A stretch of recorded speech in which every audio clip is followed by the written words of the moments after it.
नमस्कार, मैं शैलेंद्र। लोकसभा चुनाव के 5वें चरण में 49 सीटों पर मतदान आज संपन्न हुआ। शाम 5:30 बजे के आंकड़े के अनुसार, चुनाव निकाय के अनुसार पश्चिम बंगाल में सबसे अधिक मतदान 73% हुआ।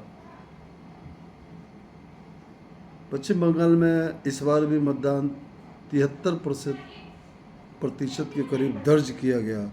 इसके बाद लद्दाख 67.15%, झारखंड 61.90%, उड़ीसा 160.55%, 60.55%, उत्तर प्रदेश 55.80%। गौर करने की बात है, उत्तर प्रदेश में मतदान का प्रतिशत काफ़ी कम देखा गया का स्थान रहा। जम्मू और कश्मीर 54.21%, बिहार 52.35% और महाराष्ट्र का भी मतदान प्रतिशत बहुत कम आ रहा है, 48.66%। लोकसभा चुनाव के 5वें चरण में सोमवार को 8 राज्यों और केंद्र शासित प्रदेशों की 49 सीटों पर मतदान हुआ। शाम 5 बजे तक लगभग 56.68% मतदान दर्ज किया गया, जिसमें पश्चिम बंगाल 73% के साथ सबसे आगे है। सर्वेक्षण निकाय के अनुसार पश्चिम बंगाल के बाद लद्दाख 67.15%, झारखंड 61.90%, उड़ीसा 60.55%, उत्तर प्रदेश 55.80%, जम्मू और कश्मीर 54.21% और महाराष्ट्र बिहार 52.35% और महाराष्ट्र 48.66%।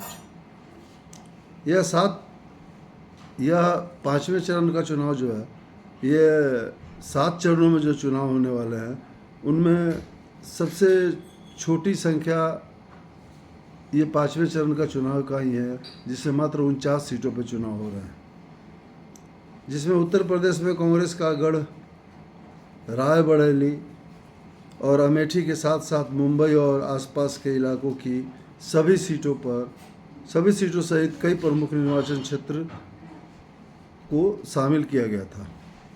लोकसभा चुनाव चरण 5 प्रमुख चेहरे जैसे Rahul Gandhi Congress, Rajnath Singh BJP, Piyush Goyal BJP, Smriti Irani BJP, Omar Abdullah NC, Sajjad Lone PC, Chirag Paswan LJP RV, Arvind Sawant. इस चरण में शिवसेना यूबीटी मैदान में थी। राजनेता मशहूर हस्तियां और उद्योगपति वोट डालने के लिए सुबह से ही मतदान केंद्रों के बाहर कतार में खड़े थे। बेहतर कि लोकसभा में इस बार 5, सवा 5, 5:30 बजे तक 55.80% ही मतदान हुआ, जबकि यूपी की उत्तर प्रदेश की 14 सीटों में से 13 सीटों पे भाजपा 2019 में जीती थी और एक सीट केवल वहाँ की रायबरेली की सीट सोनिया गांधी ने जीता था। और वहाँ इतना कम वोट प्रतिशत 55.80% शाम 5:30 बजे तक का ये आंकड़ा है।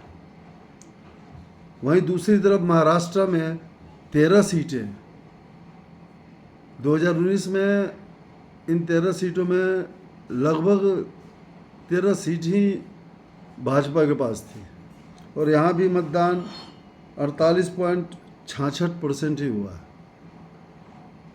5, 5:30 बजे तक, 6 बजे तक कुछ परसेंट और बढ़ सकते हैं, 2%, 3%, 1%, 2%, जो भी बढ़े। लेकिन उत्तर प्रदेश और महाराष्ट्र की 27 सीटें, 14 उत्तर प्रदेश की, 13 महाराष्ट्र की, ये 27 सीटों पे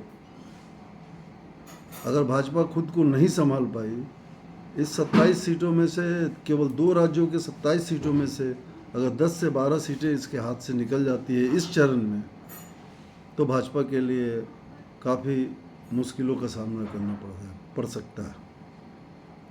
अब तो मतदान ख़त्म हो गए हैं, वोट मत पेटियों में बंद हो चुकी है। अब तो ये 4 जून को खोलेगी, तभी पता चलेगा कि किसको कितना सीटें आई। धन्यवाद।